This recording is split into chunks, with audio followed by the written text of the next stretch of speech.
Welcome to the monthly Consumer Issues Program hosted by Cornell Cooperative Extension, Tompkins County. On the second Thursday of each month, we're joined by New York State Assistant Attorney General Michael Danaher, who makes a presentation on a topic of consumer interest. Today's program is Update on Consumer Frauds and Scams. After his presentation, Mr. Danaher will answer questions that viewers have submitted to CCE Tompkins in the Zoom chat box. This presentation also will be available on the CCE Tompkins YouTube channel and will be broadcast next month on Mondays on Public Access Channel 15. Thank you for joining us today. And now here is New York State Assistant Attorney General Michael Danaher with today's program. Thank you, Sandy. Good morning, everyone, or afternoon if you're watching this at some other time than when we're taping this. It's a pleasure to be here as always in our consumer issues programs. Program topic is kind of just an update of what's going out there, what's going on there, but it particularly highlights something that we talk about frequently here, which I'll get into in a minute, but it involves how scam artists take what's going on presently, in the moment now, and use that and exploit that to the disadvantage of consumers. And now is probably a really good time to talk about those sorts of things, because there's been so much stuff going on that all seems to have a potential, if not an actual fact, of consumers exploiting, or fraudsters exploiting it to injure consumers. Many of us say, oh, this will never happen to me. I'll never fall victim to a fraud or scam. But don't be so sure about that. According to the Federal Trade Commission, just to give you some statistics, older adults in the first half of 2020, first 3 quarters of 2020, they had statistics through. Older adults lost $338 million due to frauds and scams. That's an increase of 23% from the prior year, a 38% increase from 2017, the year before that. Younger people have reported fraud losses more frequently, which is good. The younger people are picking up on it and reporting them more frequently. However, older adults report the amount that they lose as a result of frauds of almost twice as much as what younger people identify. Scam artists can be very creative and persuasive in what they do. They can use fancy and flashy professional publications and emails, which doesn't take much other than a rudimentary knowledge. You can make things look very professional. They can have persuasive telephone and personal and email contact with a consumer. They may not ask for money right away or for personal identification right away. They may try to build up a rapport and then ultimately ask you for those things. And why it's so important to talk about it now is they frequently use current events to manipulate consumers and have them be drawn into their scam.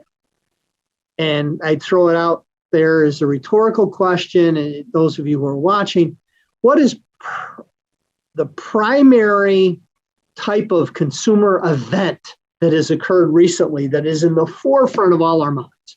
And I hope all of you will be able to say it was the COVID-19 pandemic, starting over a year ago, as we tape this, starting over a year ago. And that's all that we've seen about. It's tied us up in our houses. It has limited our personal contact with others.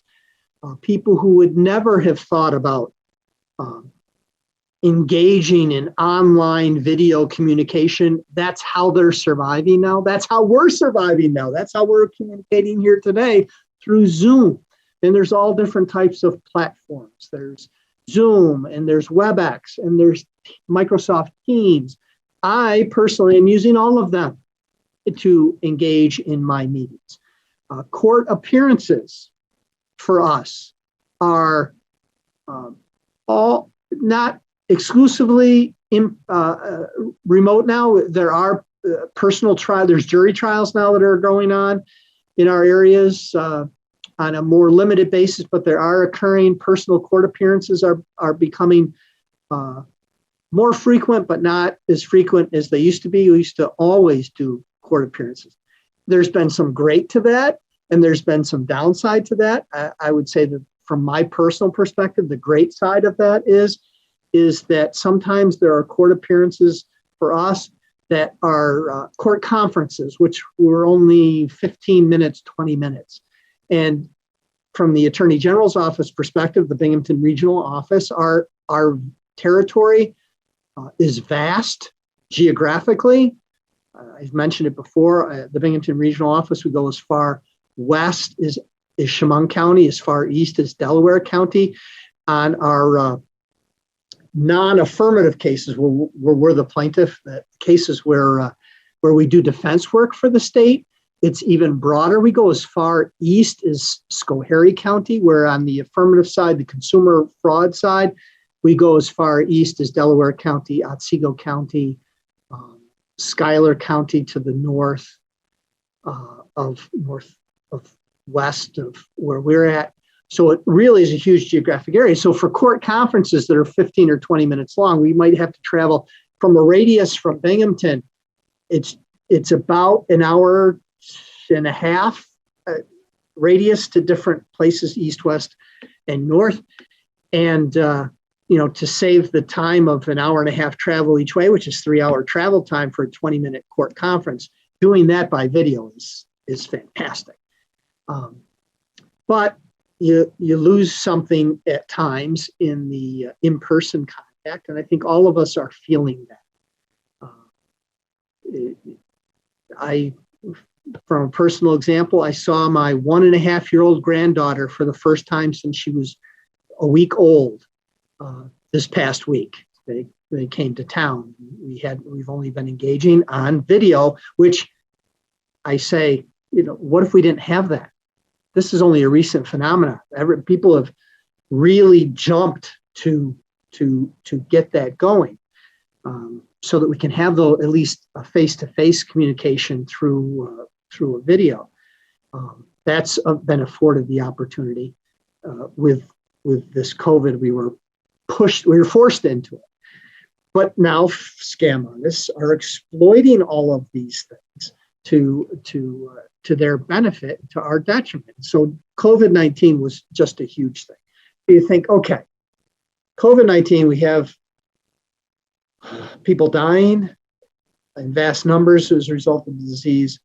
People, and I'll take you kind of through what happened. Before there was the vaccine, what were we concerned about? We were concerned about not having contact, getting personal protective equipment for our healthcare providers, as well as us getting masks, getting those types of things, trying to alleviate the COVID in some way, and immediately popping up, scam artists grabbed it.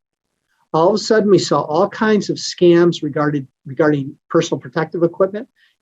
If you remember back a little over a year ago, it was difficult for people, not only the healthcare providers, but those who were essential services, people that needed to be working to produce food, meat processing plants where there were big outbreaks at the time. They were trying to get a hold of personal protective equipment for the workers, get a hold of plastic shields, guards, and there was a run on those, and it was hard for people to get those.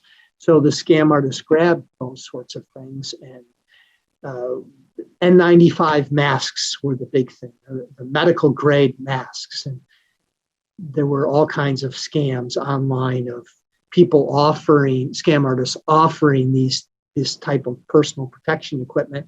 And because people were desperate to get it, they were falling victims to those, sending money, never getting it, or getting equipment that was not what it was professed to be. The N95s were not N95s, and it was difficult sometimes to tell the difference. Testing equipment. We were having all kinds of testing that was being done to see if people had it so that they could isolate and that sort of thing. There was, it was difficult to get a test early on. There were scams out there offering testing equipment and testing materials. Once the vaccine started to kick in, it was not widely available like it is now, and there were all types of frauds and scams for people to get their vaccines. I'll use one particular example. You may remember I don't know if I can refer to him as former televangelist, but Jim Baker, who went to prison in his charity fundraising scams. He apparently had still been conducting an internet TV program. In our office and many other attorney general's offices earlier this year, or last year, keep thinking that COVID just started, but last year, shortly after COVID started, he had a television internet show, that he was touting a guest who was portraying that there was this product called Silver Soul. It was some type of consumable product that contained silver of some sort, as being a cure for COVID, and untested, unproven. And on his show, he was presenting, well, do you think that this is something that could deal with COVID, and trying to espouse that? Our office and other attorney general's office sent him a cease and desist letter to prevent him from trying to portray this cure for COVID, or this product, touting this product that they were trying to have people infer that it would be a remedy for COVID or a prevention for COVID, and it was not true. What was another thing that cropped up? What happened as a result of financial payments to help get them through this program? Well, there was fake internet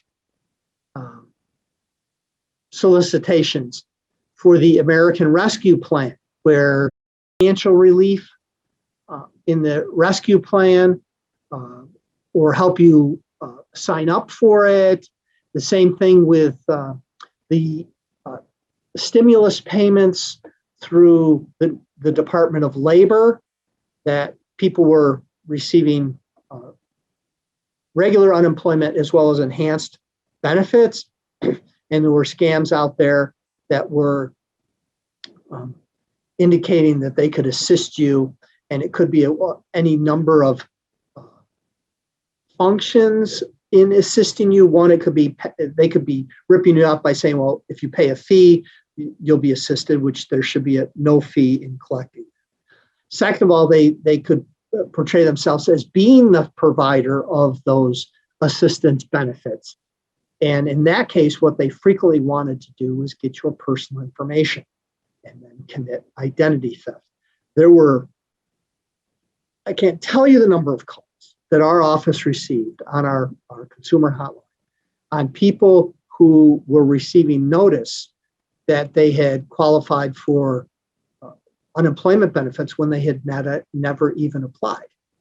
And in some instances, and I haven't quite figured out how the scam worked out, because people found out that someone applied for benefits in their name because they received the debit card from the Department of Labor that would have on it the benefits. Rather than send a check to people, the Department of Labor was sending a debit card that you could then use the debit card to access to exploit the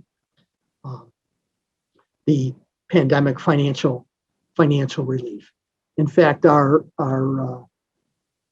head of technology sent an email to us saying that cyber criminals were exploiting the public interest of COVID-related concerns by sending out phishing attacks, which is acquiring information through email solicitations and asking people to click on the rescue plan link. And it really looked very authentic. It looked like it came from the IRS. It looked like it just says there was a link on it that said, click on this link to apply for your benefits. And it was all fake. So you can see how they exploited these types of things. Natural disasters. Back in the winter of this year, where the Texas had a big freeze and people lost power. And again, as a result of it, scams originated out of that, such as charity scams, people trying to raise money to help those who were injured as a result of the loss of energy, widespread freezing that was occurring in Texas. Repair scams, we frequently see that here in the Northeast in the springtime when we have home improvement scams, and summertime home improvement scams, similar to on the repair scams, people were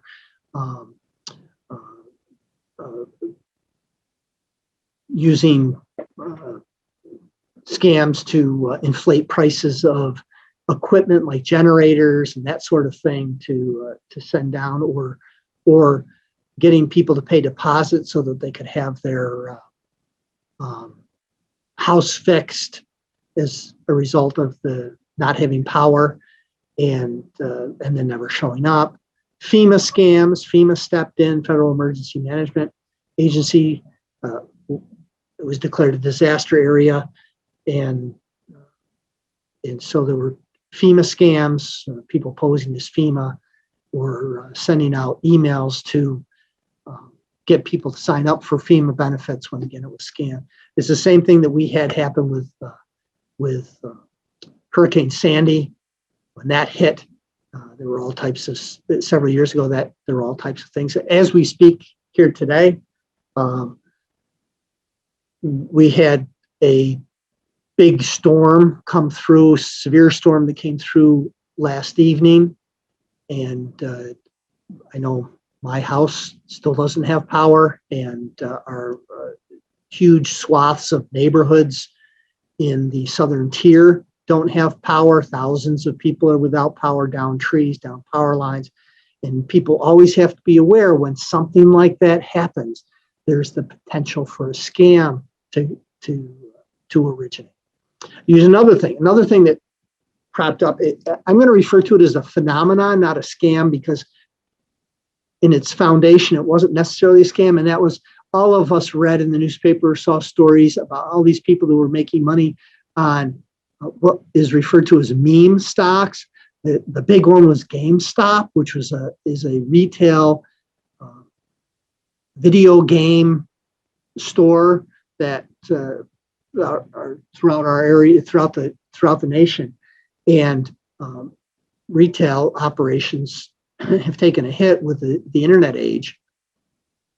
Yet a number of individual investors jumped in because they heard that major financial entities were shorting the GameStop stock, which meant that they were betting on the stock going down.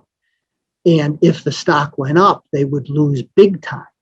And so numerous individuals got involved in that and actually started buying GameStop stock, and it drove the price way, I mean, huge. Again, unrelated to what typically people look at as far as investments go, which are the financial viability of the business and the business model that's out there. And it drove the price, stock that was maybe under $10 at the time. I can't remember if it was under $10 or $20, but it was up in the hundreds and hundreds of dollars. Off the top of my head, the number $486 at one point in time. It's still up there. I think it's in the $200 range, if I'm not mistaken. Although I haven't followed that closely. But what happened is the price got way up, and what ended up happening is people who shorted the stock had to go out and buy stock to cover their short position, and they ended up having to buy it at these larger prices in order to cover their interest. And these other people who bought it at, let's grab a number, at $20 a share, and it was $400. Would make a huge profit on it. So I call that a phenomenon because it was individual investors. They got involved and they drove the price of the stock up, and that caused a huge run up in stock. But what's happening is that we all think, well, hey, if it happened for them, it can happen for me. I'm going to get involved in this low end stock.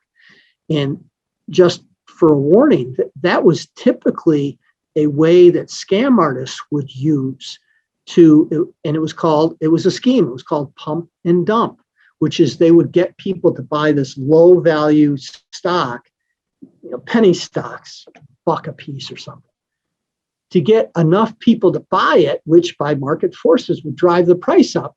And let's say the $1 stock goes up to $10, and the individual unknowing investors, wow, it's going up. But what ended up happening is people who were pumping the stock had gotten in at $1, and they wanted people to buy more, and they sold. And as the price of the stock was going up, $2, $3, $5, $6, more people were getting involved saying, look at this thing, it's starting to go. And then what happens is the scam artist dumps their stock. But the person who bought it at $5 a share or $6 a share, all of a sudden, as the scam artists get rid of their shares, the price starts going down, and then all of a sudden everybody starts going down, and it goes back down to pennies. And the person who bought it at $6 and ended up buying a bunch of stock at $6 lose their money. Let's take the example in the GameStop situation. Again, we're going to call it a phenomenon, not necessarily any type of a scam. What happened is as more and more people got into it, and let's say it did get up to $400, and they stayed in, and then all of a sudden it dropped. They bought it at $400 and it dropped to $200. They just lost half their money. So this happened with AMC, the movie theater chain. It's happened with several, and it continues to go on. What people have to watch out for is that they run the risk that if they buy it high and they dump everything they have into that price, thinking that it's going to go up, and it goes down, they can lose everything. And scammers can also jump on the phenomenon to create their own scams, the pump and dump scams. So the scammers can say, hey, it happened with GameStop, it happened with AMC, it happened with some of these other meme stocks. I'm going to start soliciting people saying, hey, here's the next GameStop, here's the next AMC, here's next this one or that one, and get people excited and riled about it. And all of a sudden it starts to go up, and people get in, and they get in full bore. All of a sudden it tanks when people get out. Again, something that you need to be aware of, and the use of a recent phenomenon, recent current events that can lead to scams and frauds. So we talk about, why are people so vulnerable? Let's talk about the senior population. Why are they so vulnerable to this? Well, they're more trusting. They're brought up in a different time. They aren't as sophisticated with computers and everything. They may not understand what the potential danger is there. And they may be the least likely and people to report that they've been victimized. They don't want to be looked at as a sap, say, oh, I got caught up in this, and they don't want to tell anybody. So be very careful. There's all types of scams that are out there currently, a lot of tech scams. I don't know about you, but I've been getting a ton of robocalls. And I carry 2 cell phones. I have an office cell phone and a personal cell phone. And I've recently received a number of telephone calls. And frankly, I can't even tell if it's a robocall, if it's a real person, because with artificial intelligence, it's getting a lot more sophisticated. I tend to think that it is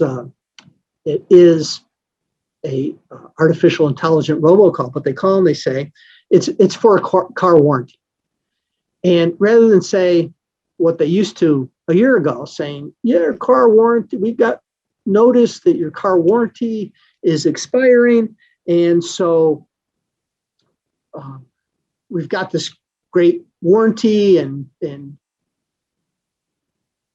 I didn't even get past much of that, and I hung up. I said, I'm not interested. Well, what happened now is this call is coming in, and it said that we recently got word that you had signed up for either made a request or replied to an email asking for more information regarding the car warranty. I'm saying to myself, I never did any of this.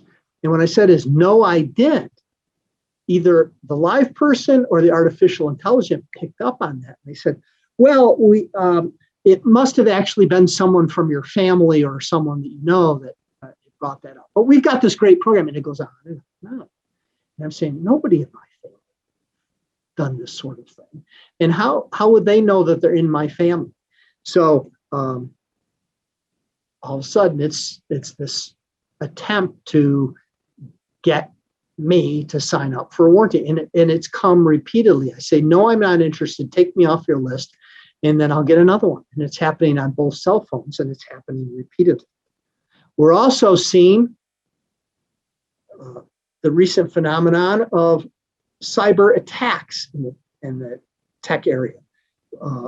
Just last week, it was reported, maybe it was earlier this week even, reported that a software provider, supplier, Kaseya, Kaseya, had a vulnerability, and they provide software services or software to hundreds and hundreds of businesses, and that there was a problem with their software that allowed it to be infiltrated by ransomware pirates. And a lot of the reports are indicating that it was out of Russia, a ransomware group, where they end up locking out the computers and computer networks of businesses and shutting businesses down and requiring them, in order to get access to it, to pay huge ransoms, millions and millions of tens of millions of dollars to get the code to unlock their computers. It happened with the Colonial Pipeline several months ago. We heard about that, where there were actually gas shortages in the Southeast due to the fact that the pipeline had to be shut down because their computer system was infiltrated and frozen. JBS Foods, a food processor, same thing happened. They got infiltrated. I know that medical facilities have had the same thing happen. My son is a doctor, as an example, in Vermont.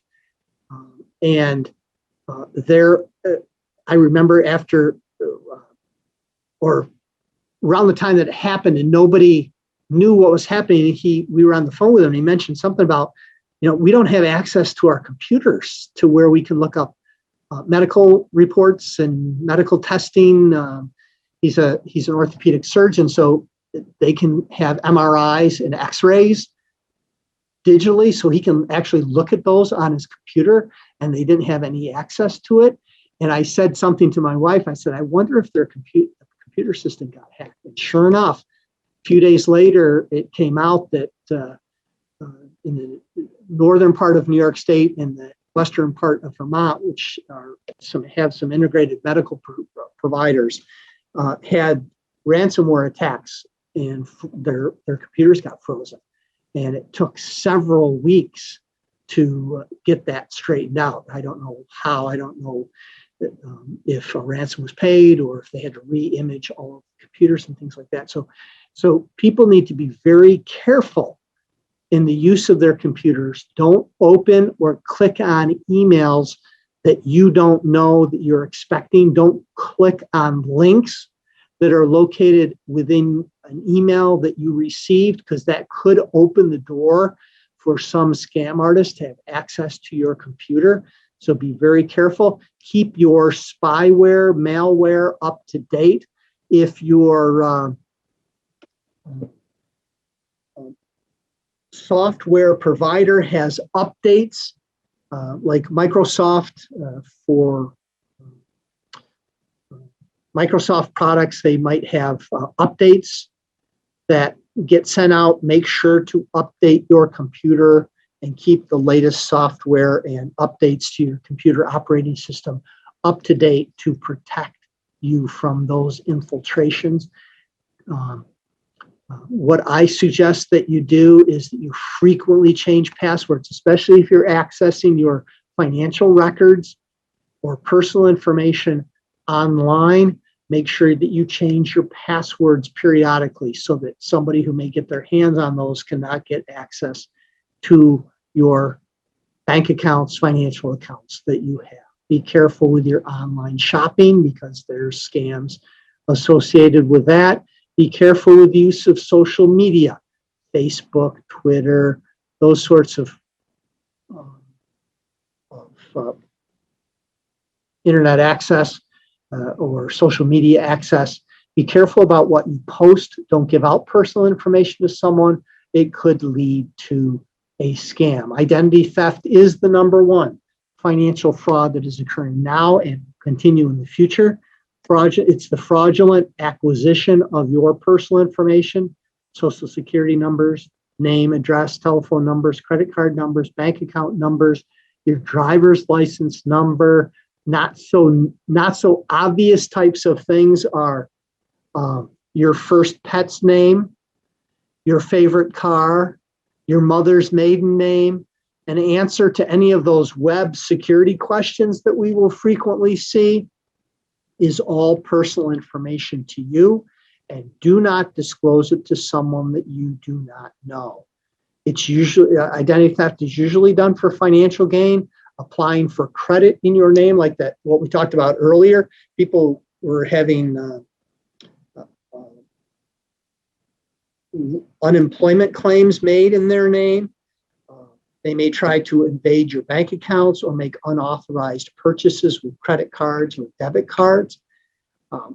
Again, it is exploding for the amount of scams and frauds related to identity theft. It's growing. Just recently, it was announced that people were being scammed more through internet contact as compared to over the telephone. That finally started to flip. I knew it was going to happen at some point eventually, but it used to be that all the frauds and scams were, get those telephone calls. It's now starting to flip where it's done more through the web. People are becoming more comfortable using the web, especially now that we've been forced to use it to make purchases, to communicate. And so it's starting to be more prevalent. So never give out personal information to somebody you don't know, which means someone who contacts you, you don't know them. Shred needless paper. Don't keep documents with personal information out there. Destroy them. Use unique and robust PINs and passwords more than just your telephone number. Don't use that. There are ways to access that by other people. Some people know your telephone number. That's the first thing they're going to use when they try to invade a bank account and put in a PIN is the last four numbers of your telephone number. So don't use that or your social security, the last four of your social security number. Just think up something unique. What's becoming more routine in the cyber protection world as far as PINs and passwords is to use phrases, not phrases that can be taken out of a book or a common phrase, fourscore, and those things. Use a phrase that is unique to you, and use that as it might be a few words with a space in between. Maybe you want to change the letters to characters instead.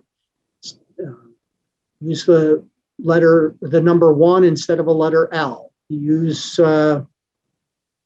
Use the star symbol instead of an E. do something like that. And if you use a combination of phrases, characters embedded in the phrase, and any combination of capital and small letters, numbers, and symbols, you will have a more robust password. Be careful what you disclose on social media. And for those of you that want to be proactive to kind of keep an eye on what's going on out there, I recommend that you go get a copy of your credit report every year from annualcreditreport.com. And it's actually 3 credit reports. All 3 major credit reporting agencies, TransUnion, Equifax, and Experian, have combined to create annualcreditreport.com. And you can go on that website and you can get a free copy of your credit report. Get it, download it, look at it, make sure that everything that's on that report is accurate. And if it is not, get it off. There's also all types of imposter scams out there. The grandparent scam is a frequent one. It's when somebody calls, "Hi, Grandma, this is your favorite grandson. I'm with a bunch of people. They got arrested. I got included with them. I didn't do anything wrong, Grandma, but I got arrested and I need money to bail me out or pay a fine or pay my attorney a deposit," or something like that. Those are scams. Do not fall from them, even if they sound like your grandson, even if they sound like they may have some information about your grandson. Your grandson may have been a victim of identity theft where somebody got his personal information and may have some information about him that they can relay to you. If you get that call, "Hi, Grandma, I have a problem. I need some money," do not send money. It is a scam. IRS scam. Mrs. Smith, this is the Internal Revenue Service calling you owe $2,853 or some other number. In order to avoid the revenue agent coming in and arresting you, you must pay immediately. And then they ask for payment to be made by gift cards. Go down to a local store and buy the gift cards that you see, and in the amount of $2,850 or whatever, and call us back and we can release the money. And what happens with that is people go down, they get the gift cards, and when they give the long number that's on the back of the gift card to someone else, that's cash. They can just go ahead and use it. So a lot of these scams are being perpetrated with the payment of a wire transfer, or now more recently getting debit cards. Same with debt collectors. They're imposters. They act as debt collectors, claim you owe all kinds of money. If you don't pay, we're going to have you arrested. First of all, if you owe money, you can't be arrested for owing money. There's no debtor's prison, so you can't be arrested for doing that. So they will frequently ask for payments with these cash cards, these debit gift cards, or wired funds. Computer technical services. You get an email saying, "This is Microsoft. There's a problem with your computer. Just contact us and we can fix that computer for you." Microsoft, nobody is monitoring your computer 24/7 to see if there's something wrong. So if you receive those types of contact, do not click on any links embedded in that particular email. If somebody calls you, do not give them access remotely to your computer. They can get into your computer, they can infect it with malware, spyware, and also take information off your computer. Don't do it. Other imposter scams are romance or online dating scams. People who are contacting you, communicating with you over a period of time. You've never met them personally, and they start asking you for money eventually or personal information. Same thing with a person who might be affiliated with a charity, claiming that they need your funds to help somebody that's disadvantaged. Be very wary about those.